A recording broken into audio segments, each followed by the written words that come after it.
Coach, it is combine time yet again. You're entering your third season as head coach here in Indy. What have you taken from the two previous combines and just those entire pre-draft evaluation periods that affect how you go into 2020 and how you lead through this process? Yeah, it's an important time. So you learn, first of all, to be patient. It's still early.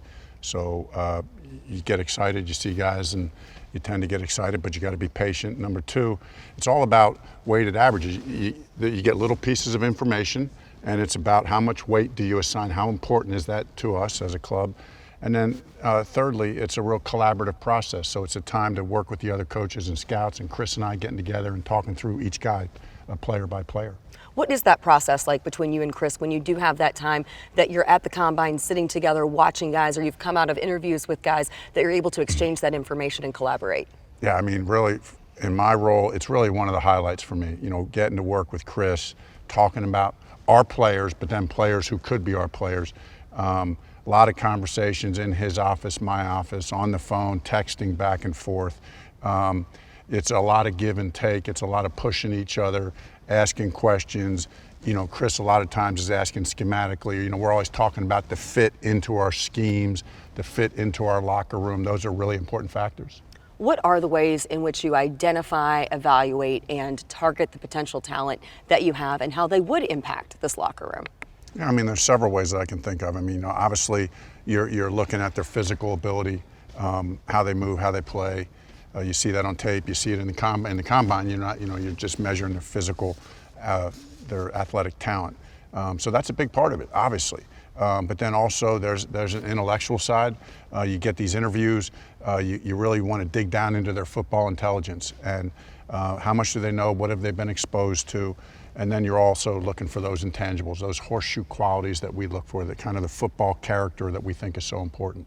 When you have such limited time sitting down with those guys, you're limited to about 15 minutes or so at the combine. What are those things that you're looking for to hear from guys, to learn about guys that allow you to then have a good assessment coming out of then how they would impact your team? Yeah, it's interesting. You know, with different teams I've been with, you take different approaches, but you know, what we do here is the biggest factor is you got to have a plan. The interview is so short, so you can't waste any time. So you have a definitive plan. We have our approach. Chris and Ed Dodds, kind of turn it over to the coaches to really dig down. We have tape that we show them. Typically, it's their own tape that we want to dig down and get into what were you thinking here? Why did you do this? And try to get as much information as we can in that short time.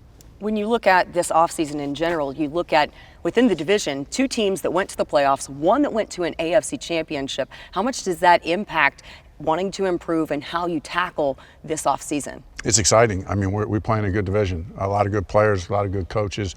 So the bar is set high. We love the fact that we're in a competitive division. I've always felt like you play against good teams, it makes you better. So we have that luxury. Our division, there's nobody easy in our division, so we got to find ways. You got to win all your games, but like every other team, it starts with being dominant in your division. So how do we not only get better, but how do we get better to beat, first and foremost, the teams within our division? You're entering a period right now when you're talking about adding players to the roster through free agency and also the draft, but you've already added a couple of guys to your coaching staff. Mike Groh comes in as wide receivers coach, and Kevin Petula moves into a newly created role as passing game specialist. How did you identify that role as an area of need, and then how will Kevin be an asset in that passing game specialist role for your game planning? I'm really excited about it. You know, when Mike Groh became available, we worked together in Philadelphia the year we went to the Super Bowl that I was a coordinator. He was the receiver coach.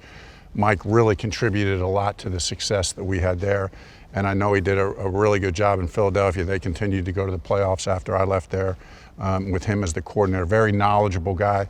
I think he's one of the finest wide receiver coaches in the country, and so he was, in essence, a free agent. And Chris Ballard has history with him in Chicago. Of course, I had the history with him, so to get him here as a receiver coach. Kevin has Kevin's great in the pass game. He played quarterback. He has a lot of experience as a quarterback coach, as a receiver coach. So he and Nick Sirianni have a great relationship as far as helping the game plan in the pass game. So I think it's going to help make us better.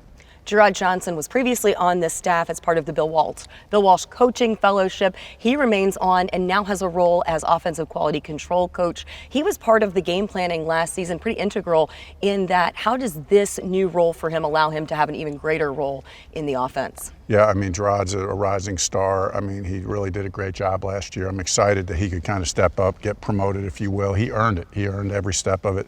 And, you know, being that former NFL quarterback, that always comes into play. So he's got a little bit of that. He sees the game the right way. He's got that swagger. He relates well to the players. But really what you got to prove as a coach is that you can grind it out and do the work, and he's done a great job. On the defensive side, Brian Baker comes in as the defensive line coach, someone who you also have familiarity with. Going back to your Maryland days, being teammates with him in college, what will he contribute to the defensive line? Because that has been such an area of emphasis over the past 2 seasons. Yeah, Baker's a dynamic coach. We were teammates. We came in the same year at the University of Maryland. I followed his career. We've kept in touch. You know, this is really one of the highlights as a head coach, that you get to hire your own staff. Guys that you trust and guys that you know are quality coaches, and Baker, certainly Brian Baker is one of those guys. Really is a very successful linebacker coach and D-line coach. If I were to list all the guys, all the D-line players that he's coached with the production that they've had, it's a very long list, very productive list, so it'll be a great addition to the staff. And then an assistant defensively as well, Matt Reich, who you worked with in Arizona. What excites you about bringing him on board as part of your staff on the defensive side of the ball? Yeah, I mean, Matt Reich is going to take a role of kind of a special defensive assistant, so he kind of brings that outside perspective to you know, bring ideas to help Flus really in a big picture things in game planning, to do additional special projects. These days offenses, they all offer unique things. To have one extra guy on the staff who can get ahead in certain places will really help our staff as a whole. And then you always need, the D-line is a big group, so you need a second guy out there, and he has a history and experience coaching D-line, so he'll assist Brian Baker in coaching the defensive line. Also a great coach. When we were together in Arizona, I always thought that he did a tremendous job.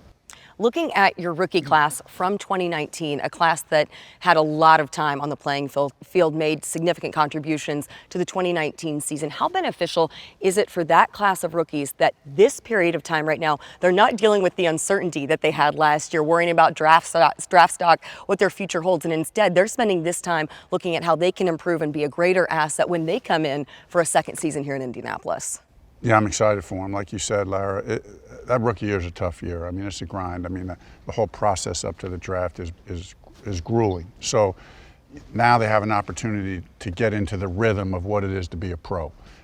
Experience what it's like, you know, to have these few months to, you know, not to take vacation, but to get your body right, to get in shape, to keep getting stronger as the year goes on. And then we get back in April, get that cycle. They already know the system now, so they can get a year in deeper. So really expect big strides for them as they continue to develop. You are someone who talks about loving the process. You're so invested in the process in season and in the off season. What's most exciting for you about this period of time as you're talking mid to late February all the way through the end of April and looking at this team that you're building in 2020? Yeah, just an opportunity to get better. I mean, you know, we do talk about the process, but we know that we're in a results-oriented business, so we have an opportunity to get better. First of all, the guys that are here, you add new blood. They bring talent and they bring certain intangibles to the core. So it's exciting. I mean, you know, that's what keeps it fresh. We're in a very competitive division. We want to bounce. You know, last year finished on a sour note. So it's exciting to get back and figure out ways that we can get better and make improvements from last year.